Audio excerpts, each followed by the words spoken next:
You've heard a lot about the principle of sowing and reaping, that what a person sows, that they'll reap.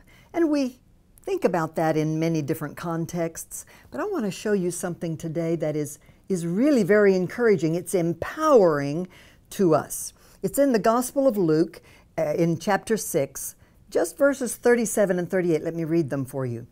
Jesus said, "Judge not, and you will not be judged. Condemn not, and you shall not be condemned. Forgive, and you'll be forgiven. Give, and it will be given to you, good measure, pressed down, shaken together, and running over will be put back into your bosom. For with the same measure that you use, it will be measured back to you." Now, Jesus says these words, and they're so simple.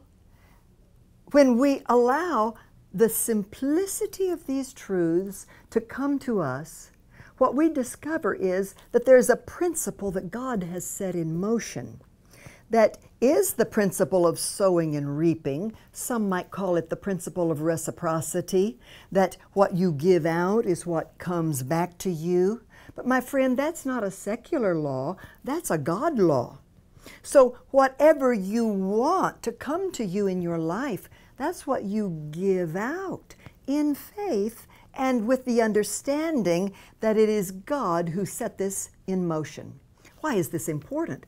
Well, it's important because this is the truth that removes from you or me the sense of ever being a victim of circumstances. Do you realize you determine your own harvest by the seeds that you plant through your own life, your own actions, your own choices, your own behaviors? For example, if you want to have lots of friends, you're friendly. You exert yourself, you extend yourself to other people so that they likewise will exert themselves toward you. If you want people to be generous with you, you take the initiative and choose to be generous with them.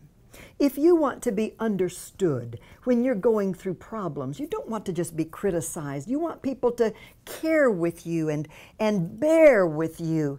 Then be that kind of a believer toward others. Be a friend. Be someone who has compassion. Be someone who has a little time to encourage those who are going through a tough circumstance. You see, these are fundamental principles that we learn to live so that we consciously choose everything that we do throughout our days. And of course, Jesus finalized that particular teaching, showing the importance of giving with a generosity so that our needs would be blessed.